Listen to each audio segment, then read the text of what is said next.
Happy Monday, Kitty. What happened? What happened yesterday? What happened yesterday? Yesterday we had a birthday. Ooh, whose birthday was it? It was our youngest child's birthday. No, not our youngest, our third child. Third Our child. third child's birthday. Yeah. And that child happens to be a company. And that was Bozeman Five Star Cleaning turned 5 years old yesterday. Happy birthday, Bozeman. Happy birthday. Happy birthday, Bozeman. Happy birthday. Yeah. The the way that we called it his birthday is the day we got our first lead. That's what we call Bozeman's first birthday. And so for all you guys who are inside the community and you guys are building your lead sheet and you're building the funnel, like this is literally the exact funnel that we used 5 years ago to yesterday, I guess. And I'm looking at our lead sheet right now and 10/19/2020, Carrie Hagler. You know who Carrie Hagler is, Katie? Yeah. Yeah, she was our very first lead, very first lead. And she was somebody who, I guess, how do you remember her by? What was her impact on, like, what was she doing for us at the time? Do you remember? No. Oh, we were doing dance classes, weren't we? Yeah. Yeah, it was so funny. With it was Katie and I, and then my the kid who was running my gym, his name was John. His wife and us were doing a dance class together, and she was our first lead who ever came in. And then our second lead, her name is Carmen. And then our one, two, three, four, five, our sixth lead, though, our sixth lead became what we call our customer number one. Do you remember customer number one? Elia? Elia's on here. Do you remember customer number one, Elia? The 1% house. Oh, you're on mute. Bianchini? Yeah. Haha, Susan. Susan Bianchini became our first client, number one. And yeah, Katie, you can explain Susan Bianchini. Why do you call her the 1% house? The 1% house. Susan Bianchini she loves to bring in kids that are not her own. So she's like an orphan home. And the kids don't respect her whatsoever at all. And they've got animals and kids that don't clean up after themselves. And she is old and like crippled a little bit. The last time I was on there, she was on the oxygen cord followed her all the way around the house. And the house it was destroyed. It didn't matter if it was a day later after we had been in there or 2 weeks later. So it was the 1% house. Every time we went, it got 1% better. And every single time that we had cleaners join the team, they'd all be like, don't send me back to that house. So we'd send the new people the next week. Don't send me back to that house. So we'd send the new people next week. And she always had new cleaners. And she was so appreciative. She wasn't very tech savvy, but every time we'd run ads, which is always, she'd always comment on the ad saying, I love this company. And she also had a budget. So we couldn't break the bank every time we went in there. So we did what we could for $200 every other week. And we even like, she needed help clearing out her garage one day. So we went and made a dump haul. Instead of cleaning that day, we went to the dump for her. We just said yes to everything for her.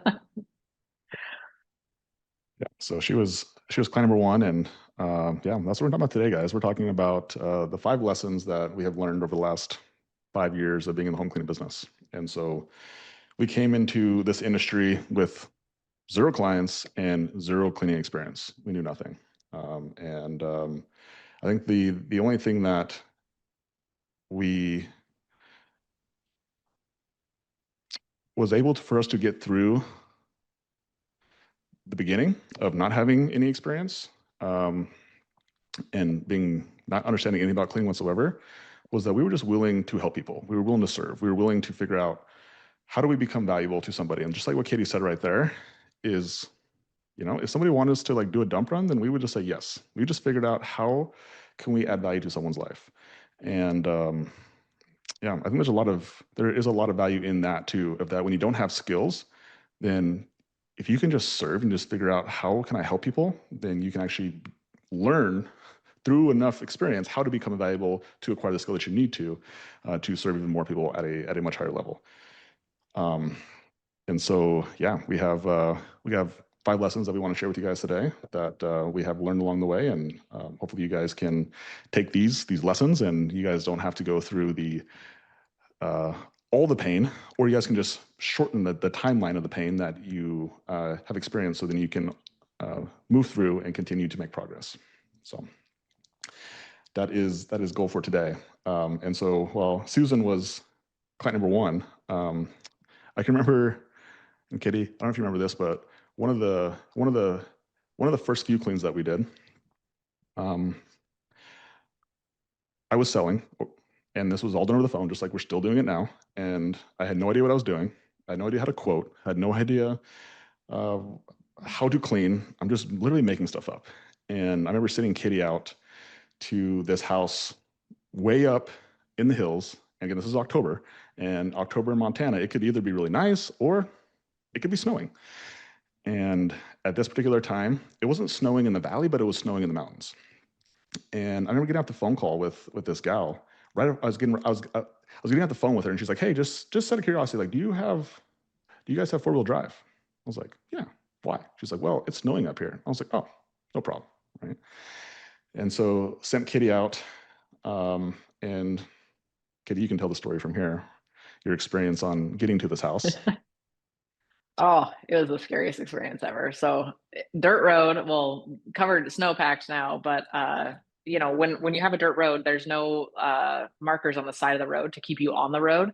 Everything's white. It's like, you know, fuzzy white. You can't see anything, dumping, just one of those situations that I was like, maybe I should turn around, but like, I gotta help this lady. Like, she needs us to clean this house. So I just slowly kept on trekking along in my 4-wheel drive truck, and then the driveway is not clearly marked either. Like, we're in the woods, so how do I know when to turn off? There's no mailbox, there's no sign, but she gives some vague directions on what the house looks like. And luckily, the first driveway I turned into was the right driveway.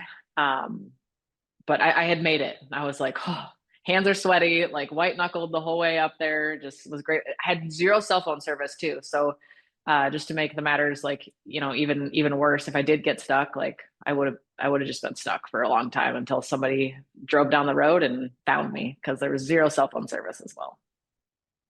Yeah. And so Katie finally makes it to this house.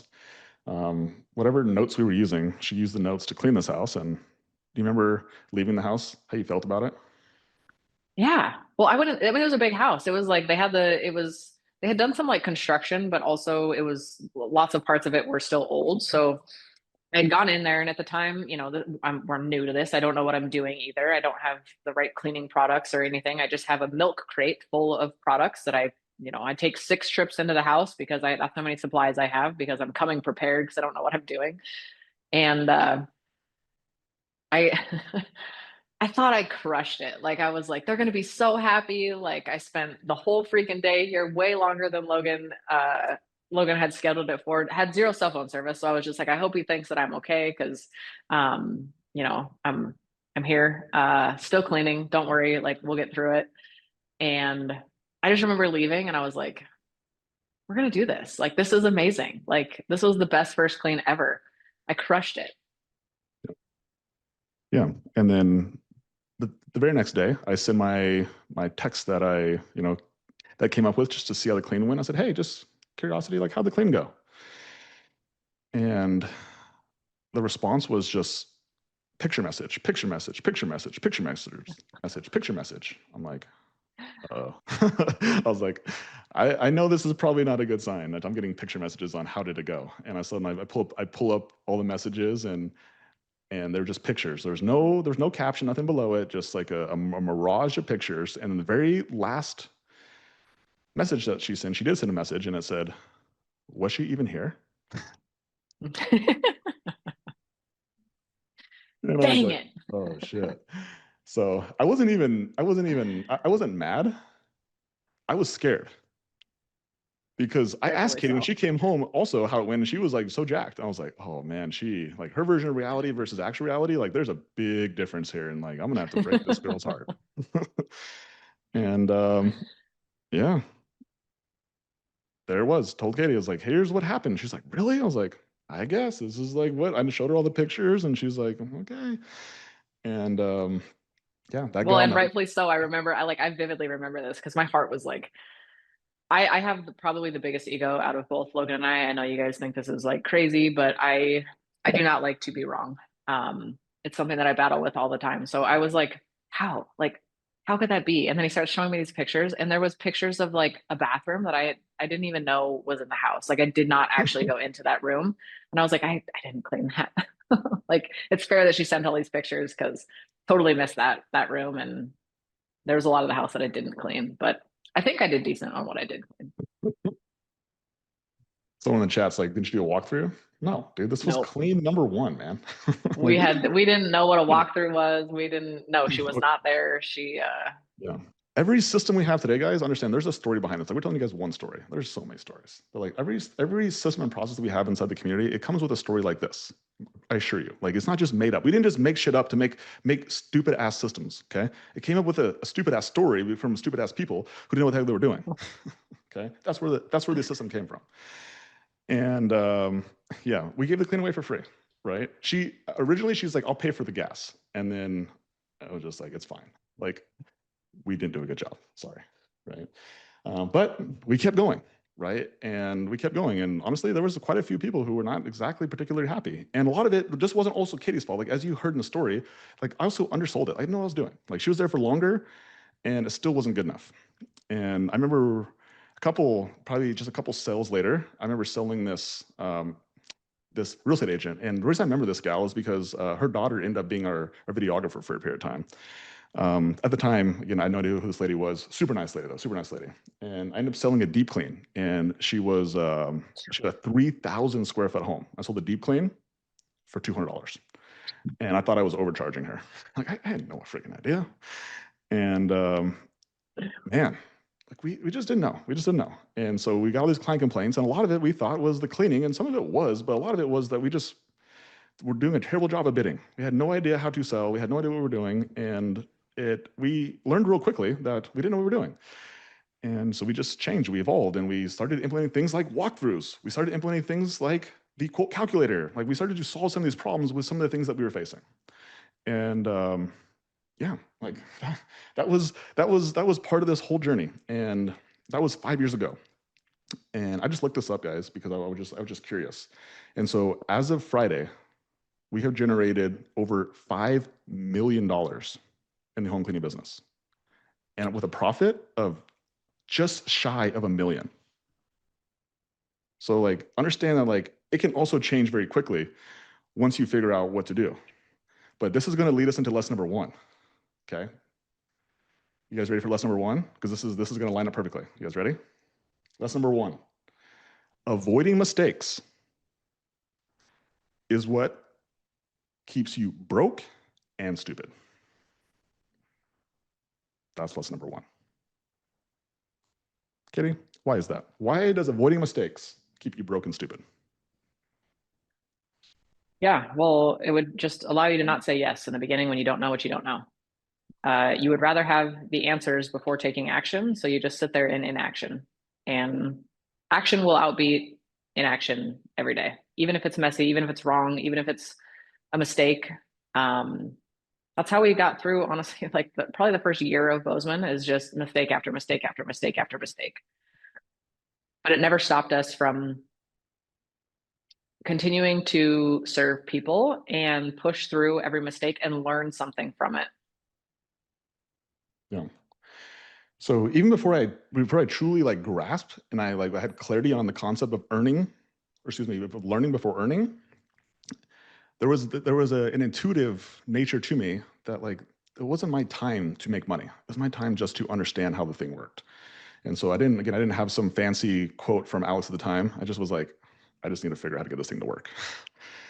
And that's what we did. We just didn't take the mistakes personally. And we also took them with an expectation of like, why should we expect to be good?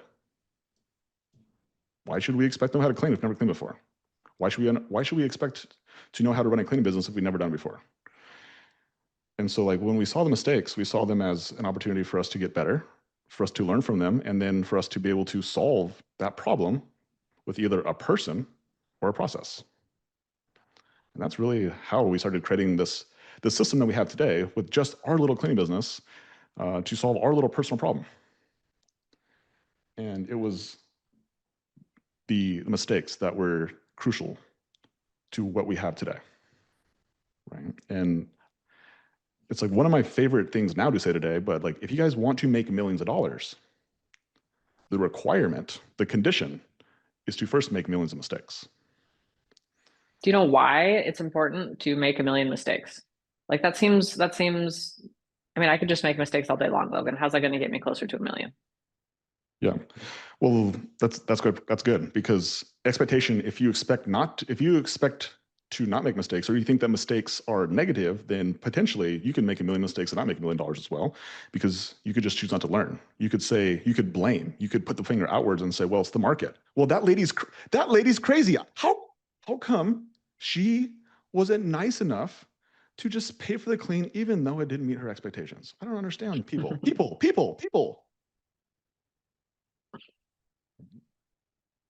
So a mistake is just a piece of the equation. The most important piece is learning from the mistake. And so by definition, Katie, what is the definition of learning? Same circumstance, different behavior. Yeah. So that means that you can get into the same situation, same circumstance, and if you do the same thing over and over again, by definition, you are not learning. But by Katie's definition, you do a different behavior. It means you do something different. And so every time that we made a mistake, we decided to learn from it, which means we took it and we said, let's do something different. Let's change our behavior. And guess what? Just because we change our behavior doesn't mean we're also going to get the outcome we're looking for. Sorry, newsflash. And in fact, like, again, somebody very, very smartly said, why don't you do a walkthrough? It was very smart advice. Like that took us a very long time to get to the point where we got to a client walkthrough, like years, by the way, years. And so like we made lots of mistakes over and over again, but we also changed our behavior. We still didn't get the right outcome. And so that's where the game of business specifically is very challenging, because yes, you can do different behaviors and you can still not get the outcome. And so like it is not lost upon me how important having something that is tried and true, how valuable that is. And I saw that in my first business with the gym, of like I tried things for years. I just kept on trying different things, and like just because I was learning doesn't mean my business was growing.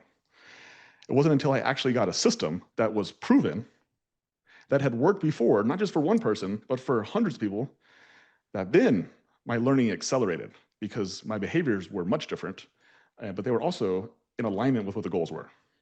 And so it's not just enough to make mistakes. It's not just enough to learn from mistakes. You must also do the behaviors that are in alignment with the goal. And so that's what makes business very challenging and very difficult, is that sure, there's people in here who've been in business for a long time who probably learned more mistakes, but you're making less money. And that's because you're still not doing the right behaviors. And so like that is actually one of the values of actually having a system that has not only worked once, but works consistently and repetitively in different markets with different people, with different skill sets, that then it can do one of the most important things, which is isolate the variable that is the real problem. Not the system you're using, but you, the person who's operating the system. And I think that is the reason that I am like so, like I put so much emphasis on anybody who joins our community. Like you must use the system. Like in the beginning, we were definitely very flexible. Again, same thing, like making mistakes. Like we were flexible, letting people use their own system, use their own funnels, use their own things. And just over the course of now the last 2 years, since we've been actually taking people's money to help them make more money, like it is my job to make sure that the return on investment becomes ridiculous. Like if you give me $100, I make you 1,000. If you give me $1,000, I make you 10,000. You give me 10,000, I make you 100. You give me 100, I make you 1,000,000. And so I'm excited to charge one of you people $100,000. I'm so excited, because you know what? I'm going to make you so much freaking money. It's ridiculous. But I don't have that skill set yet. But you know what? I can make a lot of people in here well over $100,000. And that's why our program for the one-on-one coaching, it costs over 10,000 because I'm very confident. I can show you evidence. In fact, James, sorry, throw you through a surprise here. But if you can put the client wins in the chat, you guys can go check out the website and you'll see people, some people who are on this call, by the way, how in less than 1 year that they have made hundreds of thousands of dollars extra. And their businesses have been in business for much longer than a year. Some of these people have been in business for 20 years, 5 years, 10 years. And that is my goal, right? Is to 10x how much somebody gives me. So that way someone gets excited about it. Like I was talking with Lucas today and he's like, I'll give you whatever. And I was like, yeah, I understand. But I got to learn how to, I got to understand, be able to make you more money before I'm going to ask for more money. But that is the key. That is the key to this entire process, is for you guys to be able to have a system that can predictably make you more money, right? And so, yeah, so before we get to lesson number 2, the mistakes. The mistakes are so important. And so for you guys who are in your guys' cleaning businesses, if you guys want to learn from others' mistakes, like my mistakes, and someone like Renee Krause, and someone like Marie Jed, some of the people who've been in the community for a long time, the Lucas and Jessica's, then you can actually get part of the system that we're all using through the 20-day challenge. And so the 20-day challenge is our experiment. It's our test to let people, really test drive this home cleaning coaching system, and to see if it's a good fit for you, but also if you're a good fit for the community. If you actually can be a human being who can come in and make the system better, because ultimately at this point, that's exactly what Kate and I are looking for, is the people to come in and make the system better. Now, not to be confused. Now I'm not speaking with people who are in the coaching community. Okay. Let me share with you guys how to make the system better, because I think this is important. Make the system better by first actually using the system. That's the first step. Implement it. And the second step, get good at it. And then the third piece of that, actually, let me pull back on this. So what is using the system mean, Katie? When I say use the system, what does that mean? What are some instances actually where people are not using the system and they think they're using the system? They'll change the marketing copy. They'll use different words and different internal marketing text blasts. They'll just get cute and make it their own. Landing page is a great one. Their website, they want to use their own website. Change the offer. It's branded. Yeah. So these are all some iterations. Again, so some of you guys in here also do this as well. You try to get cute, and just understand that, like, the closer you follow the system, the higher probability you can duplicate the outcomes of the system. Okay. Okay. So we have the system, and we're going to follow the system, and then at that point, it comes down to you being able to go through you personally being able to handle the emotional, all the personal skills of being able to operate a business, right? So we have one set of the equation is business skills. So we have marketing and sales, hiring, technology, data, cash flow management, that's the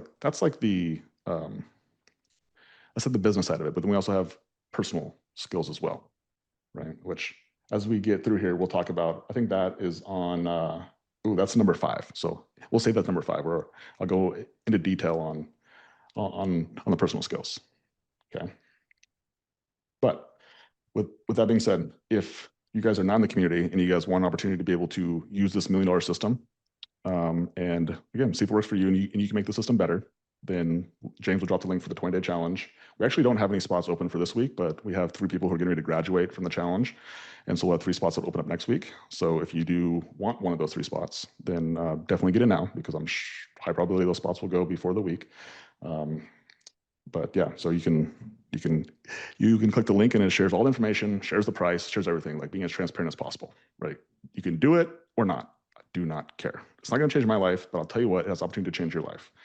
And this is one of the things that's been so fun to be able to teach my team and also teach the clients who I work with, is like, one of the best skills you can have is not wanting it more than somebody else does. But the only way you can not want it more than somebody else does is to truly be okay with them doing the thing that you don't want them to do, which is freaking nothing. So as much as I would want all you guys to like be excited and incentivized and want to grow $1 million businesses, like I do not care. I do not care. I do not. I do not.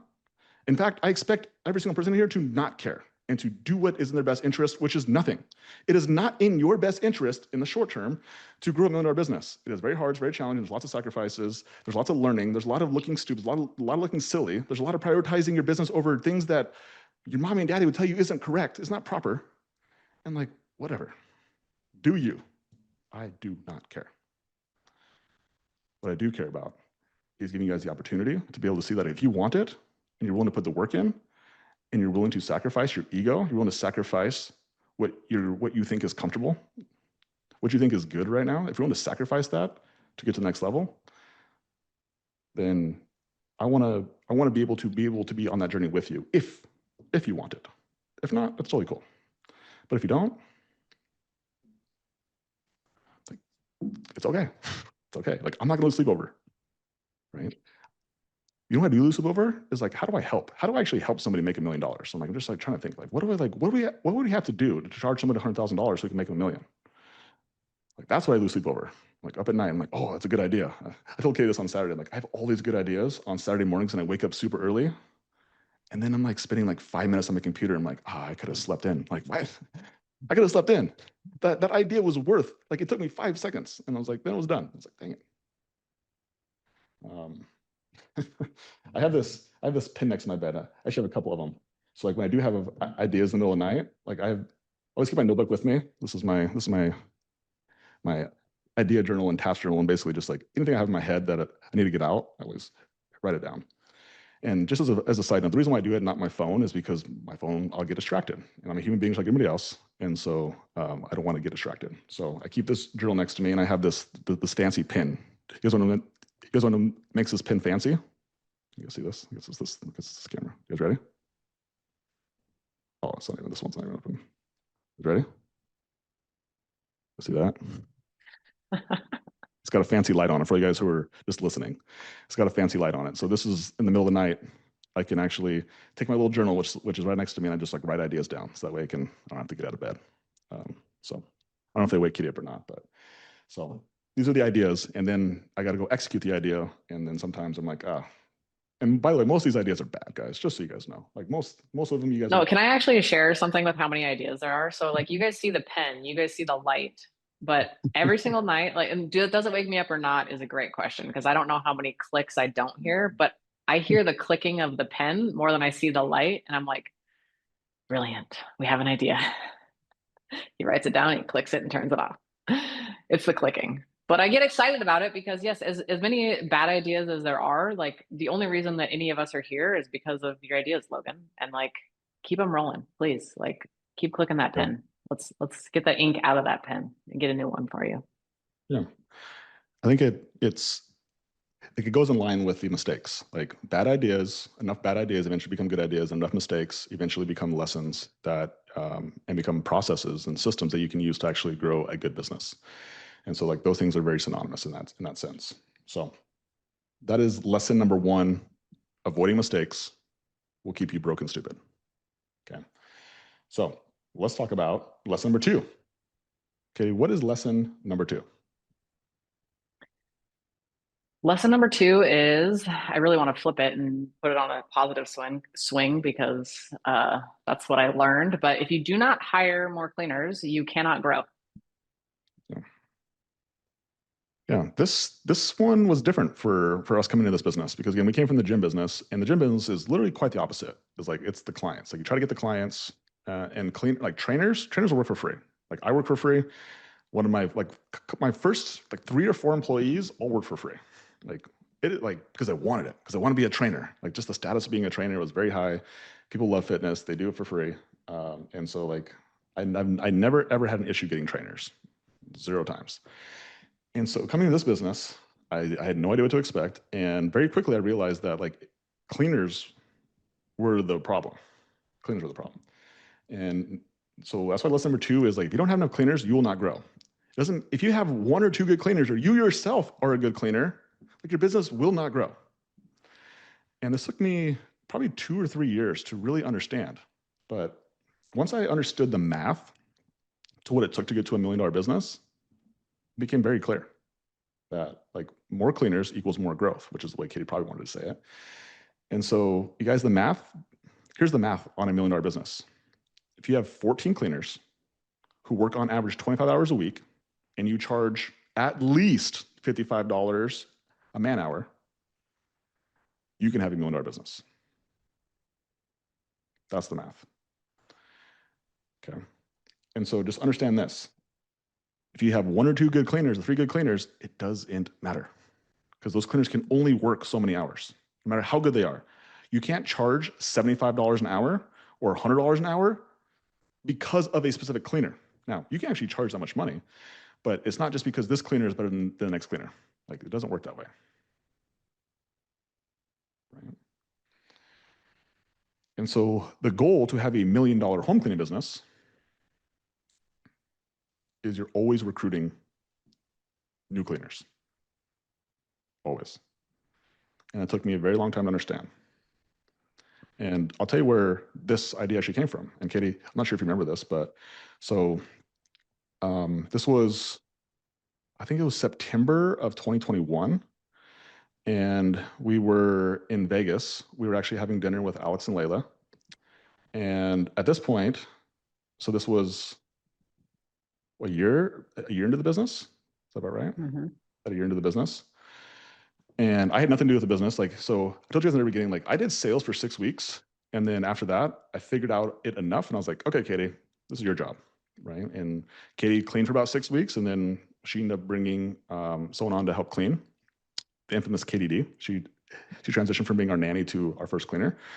And at that point, like I continued to focus on the gym business and also trying to buy more real estate. And so Katie grew the business to about $30,000-ish a month by just sheer grit, sheer not knowing what to do. And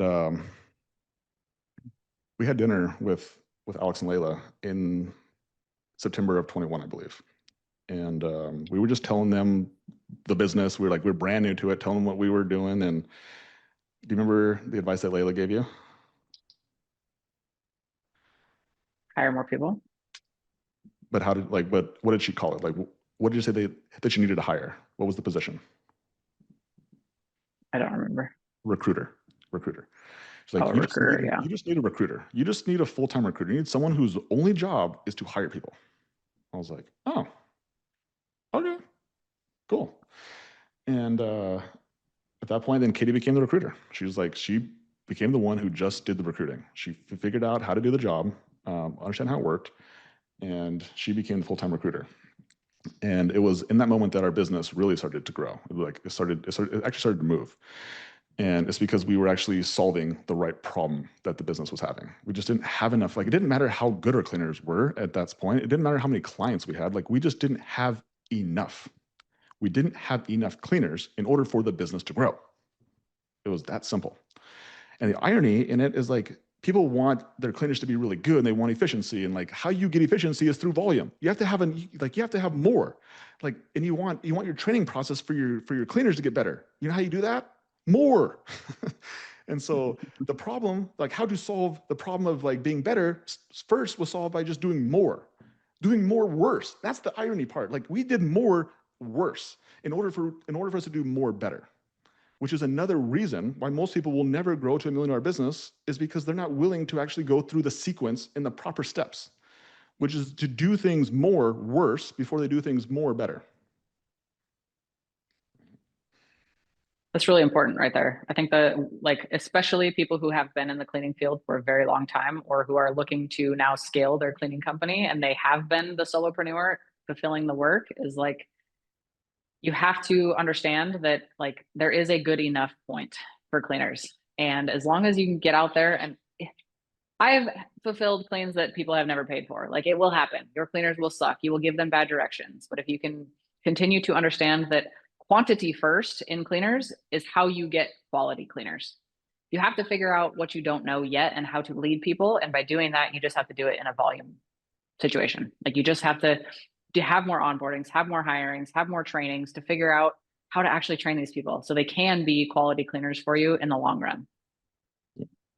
Yeah, and just look to the chat, Tyler. I think you actually were right about that story. Is like the way that Layla says, like, you're not in the, like, she's like, you're not in the cleaning business, you're in the recruiting business, right? I think that was the thing. And then actually that's what Alex said. And then Layla was like, yeah, you just need to hire a full-time recruiter. So um, it's recruiting game, guys. It's recruiting game. And so we understood that with Mesa from the beginning. That's why Mesa has grown so much faster than Bozeman did, is because we learned from the mistakes in Bozeman. And with Mesa, I want to share these stats with you guys because I think they're important to understand. Like, if you guys understand how Mesa has grown as fast as it is. By the way, Mesa had its best ever week last week. Katie, you want to share what that was? Yeah, we broke 20,000 last week. Yeah. So last week we had our best week, 20,000, and this week we're on pace to do it again. And so, but here's the reason why, guys. It's because we have enough cleaners, right? And so how do we get enough cleaners? We've spent $10,000 on Indeed ads just in 2025. So not since the start of Mesa, just in 2025. We spent $4,000 on trainers as trainer bonuses. Okay, so that's $14,000. But wait, guys, there's more. Like those are the small numbers. You guys want to know how much money we spent on trainees whose hours did not count? Which means they could not be billed to the client. Which means they were not billed to the client, which means this was 100% a cost. You guys ready for this? $45,000. Yeah. Just in 2025. We spent over $60,000 on recruiting. And that doesn't include any of the employees, doesn't include any of the softwares that go with it. Like, that's just Indeed trainers and trainees. Yeah, you guys really want to build $1 million business in 18 months? That's what it takes. It takes the courage. It takes investing. It also takes experience, because you shouldn't do that unless you've done it before. Right? But I just wanted to illustrate the point that, like, that's how much I know. Like, I'm learning the lesson, and that's where, like, I understand we got to have enough cleaners in order for us to be able to actually build and build our business. Okay.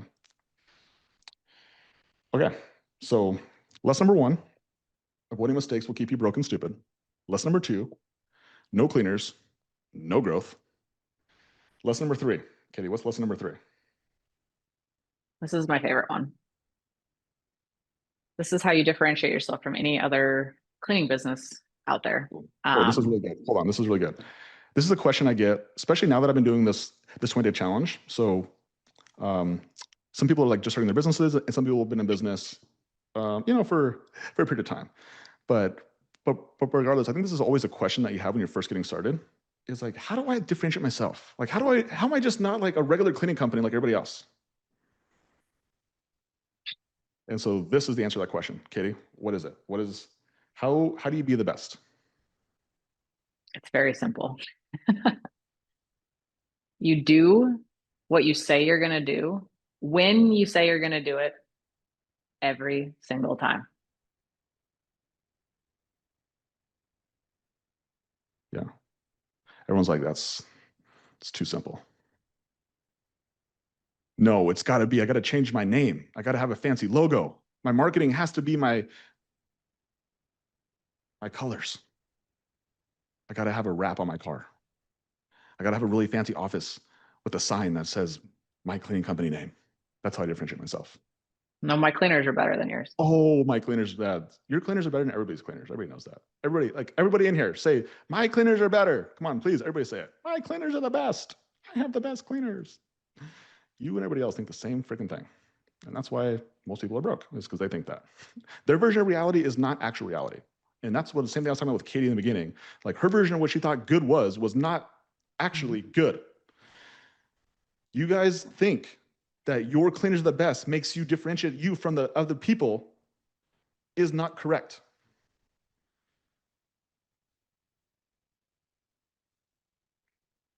How you become the best do what you say you're going to do. When you say you're going to do it. Not when you feel like it, not when it's convenient for you, every single time.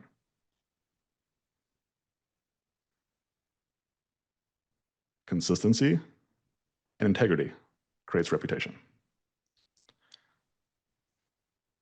Do you guys understand that what consistency actually is safety? Consistency equals safety. It doesn't matter the situation. I can give you two totally drastic examples. Let's say that you guys are all kids, and let's say that you have a family member that has a substance abuse problem. And they're consistent though. They show up and you can tell just by how they walk into the house, whether they are on said substance or not said substance. And you know how to react based on how they come walking into the house. It's consistent. Again, it's whether it's right or wrong, it is what it is. It's consistent. But let's say that you have somebody in your family who has never had a drink in their entire life, and all of a sudden they just show up hammered drunk, or they're on something. You're like, what is going on? Like, that's like, all of a sudden you're like, that's not right. It's not right.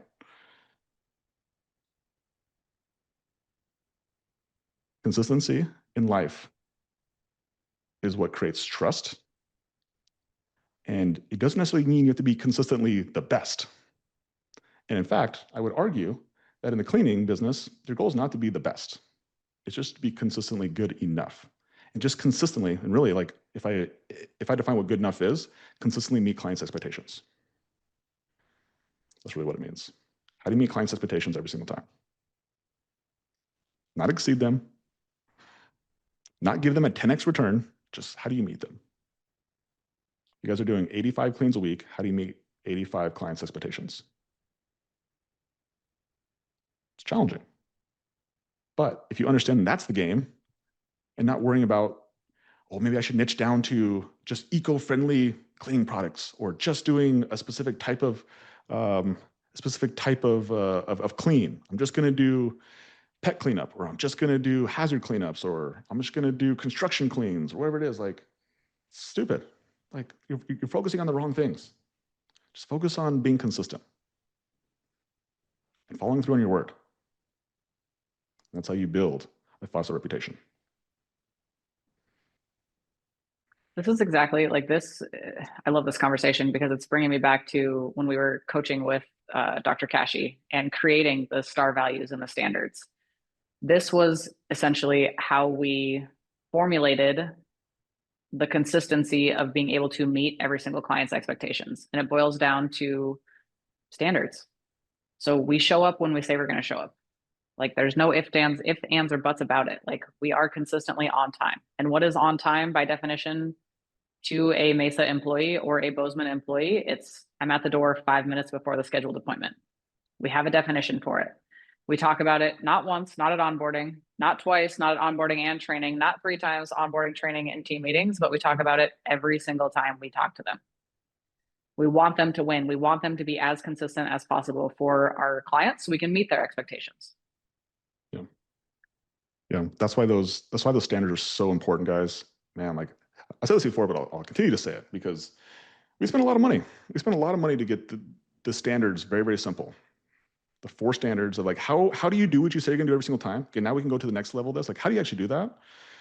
Is the first step is like having your cleaners show up 5 minutes at the door, greeting the client with a smile, using the checklist to make sure we're actually removing the dirt and actually following through with what the client expects us to do inside the home. And then we do the walkthrough to then just make sure that the person who ultimately expectations we're trying to meet, like, we just show them, we just have them share with us where we didn't meet expectations, so then we can fix it right then and there, rather than us having to play phone tag with them with the office and be like, how'd they do? It's like, well, the cleaner did a walkthrough. Like, they did a good job. Right? Which starts with the conversation with the client. On the front end, we have to tell them that we're going to do this walkthrough. We can't just expect them to miraculously show up at home when they don't want to be there. So it's not only the cleaners create consistency for the clients, but the office does just as much, if not more, to create that consistency for the client than the cleaners do. Yeah. we spend all of our time just on this one right here. Like we can spend all of our time and energy just focusing on this. Like this is what we do. Like this is what we focus on. Just like how do we get the cleaners to do it, and then how do we get the office to sell them on doing it, and then like how do we sell the clients on this is also going to happen as well. Like that's where the focus needs to be. That's how you become the best. Is you just do what you say you're going to do. When you say you're going to do it every single time. And for those of us that are learning leadership skills, this is a tough one, because like, when do you draw the line? When do you not tolerate lateness, tardiness, not meeting the standards, not meeting the client's expectations every single time? Yeah. Yeah. Learning. What's the answer? Secrets. Yeah. Well, the answer goes back to lesson number one. It's just like we have to expect people to make mistakes. We got to expect people not to follow standards. We got to expect people not to follow through, and we got to understand why. We got to help them understand. So we have to really sell them on what the standard is, why it's important, when to do it, how to do it, and do that every single day. Like enough times in order for it to actually get communicated across. Because if you believe that the reason why people don't follow through on the standards is not because they don't want to, it's because they don't understand to. Because they don't understand. And it's your job to help them understand. And so while you're like, I need to like, when like, okay, this is the most common question I get from people. When should I just let somebody go? When should I fire them? I was like, never, never. You haven't done a good enough job explaining exactly the conditions of what success looks like and the conditions for them not to be successful looks like, and then giving them and ultimately telling them exactly what's going to happen when they're successful. This is the natural consequence for being successful.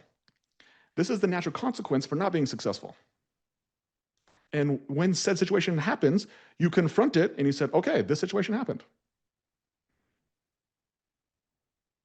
Like, it's not just one conversation, it's lots of conversations. It's a relationship. And it's progress over perfection. I think a lot of us expect one conversation and their behavior to instantly change and them to be perfect. Yeah. And you will never have somebody become perfect. And the idea that you want to fire somebody, it's very egotistical. It's very much about you. It's very much about your ego. And if you just focused on learning, to lesson number one, just understanding that it's your fault that they're not following the standard. It's their fault that they can't do their job well. Then you actually focus on the right thing, which is your inability to communicate, your inability to communicate directly, to explain the standards, to actually give full context to the situation. Because if you do it that way, then you know what's going to happen? Once people will just fire themselves, or people will just grow to the expectation. And you're like, oh my God, I was going to fire this person, and this person's amazing.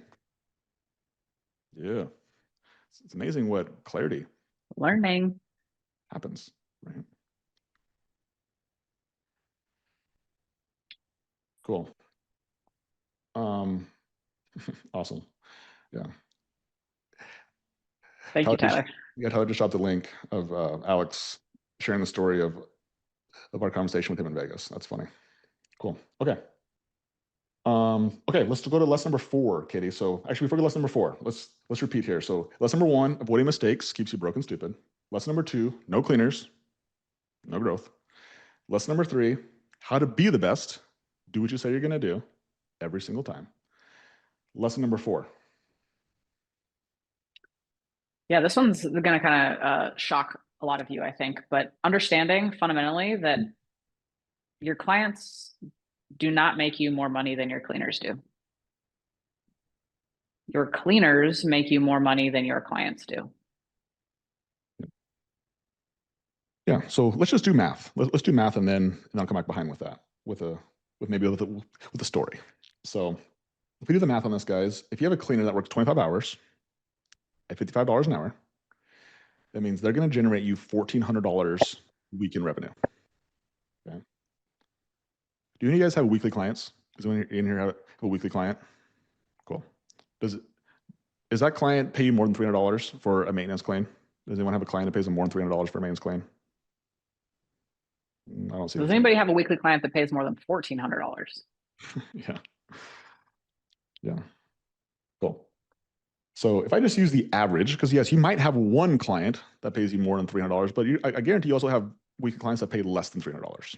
Anyone have less clients that pay less than $300 per weekly claim? Cool. So let's just use 300 as an average. Let's just say that you have a weekly client pays you an average $300 a week. That means they give you $300 a week. And so if we just use the simple math is that one cleaner on average makes you $1,400 and one client makes you $300, like which one is going to make you more money?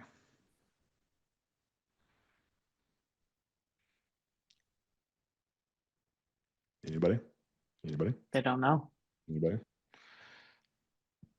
Nobody knows. No one can do the math.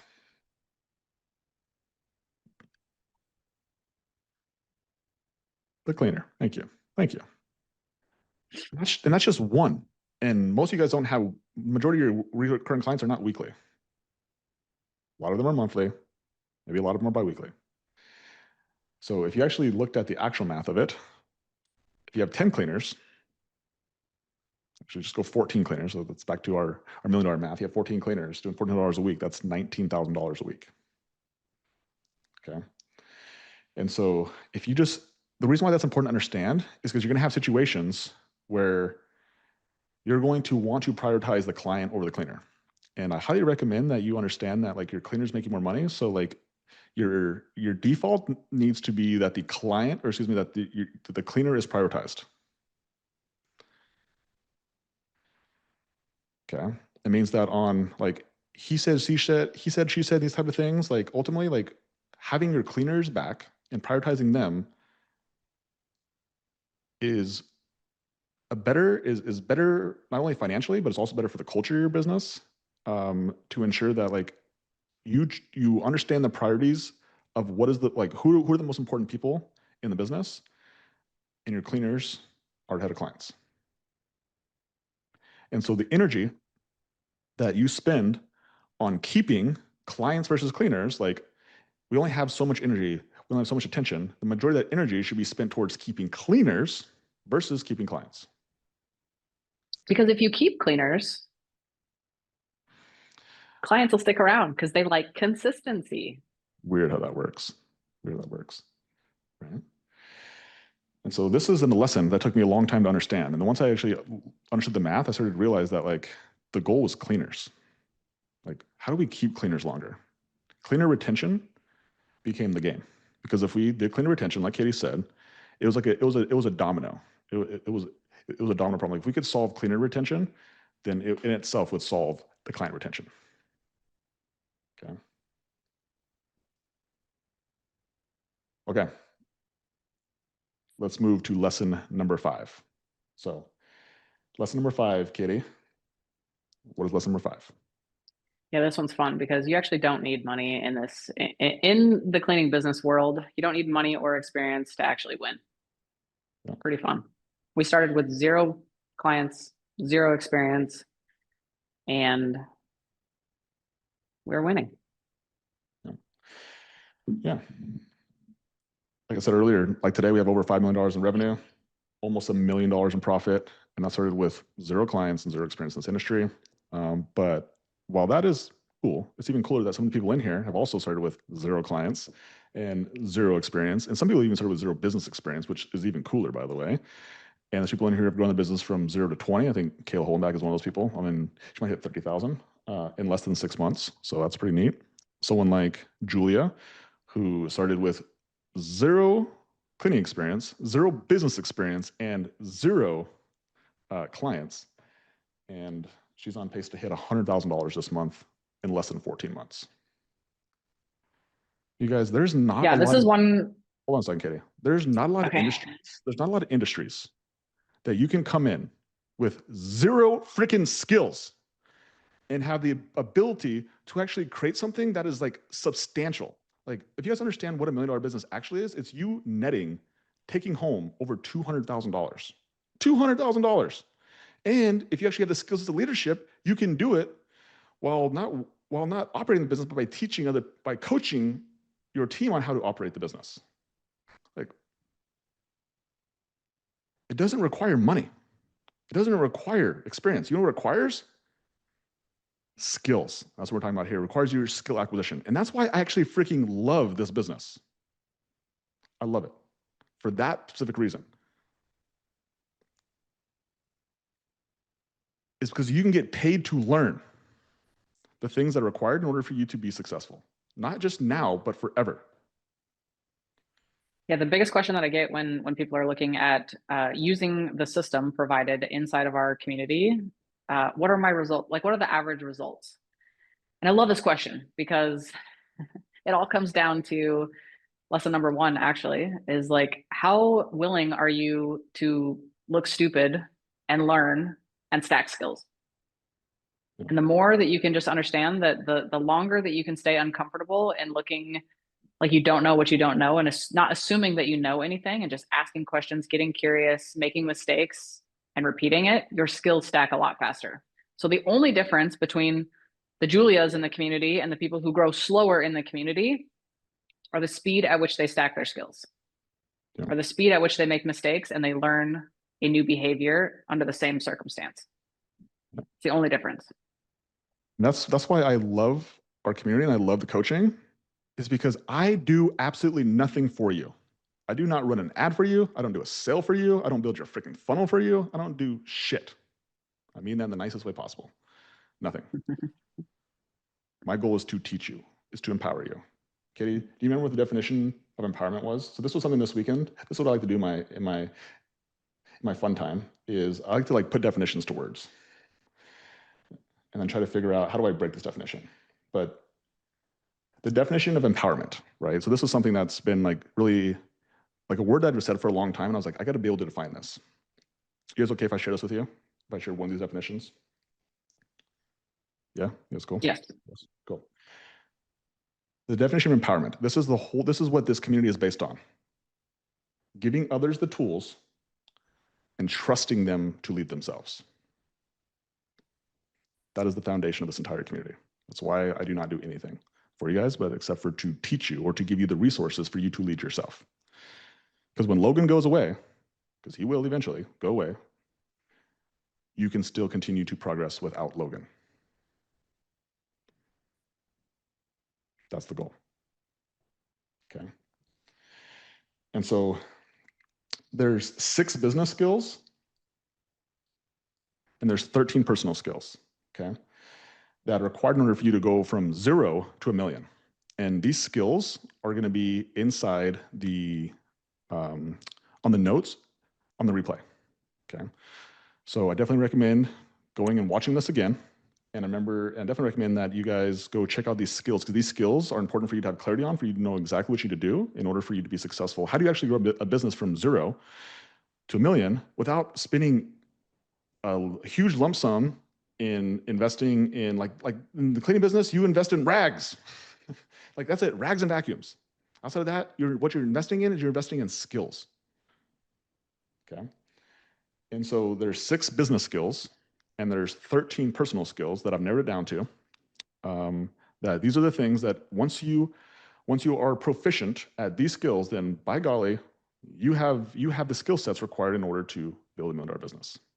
Okay. So if you guys are inside the paid community, if you guys go into the into the Road to 1 Million replays, you guys will see the notes in there in the replay. And if you guys are in the free community, there's also a module inside the classroom that says Road to 1 Million under replays. And you guys will see not just the 6 business skills and the 13 personal skills, but also all the lessons that we talked about today. Okay. All 5 lessons that took us from 0 to $5 million in 5 years. Okay, so I know we're running out of time, but I have like a legit question. Do the skills come first or does the revenue come first? Oh, I mean, the skills definitely come first. Yeah. Which is frustrating. Yeah, definitely. Because you have to learn, you have to skill stack before you get the outcome. Like we all want to leapfrog, shortcut, fast route, the revenue. Yeah. So but it's a lagging indicator. It's a lagging indicator. I'll tell you guys this, like this is like,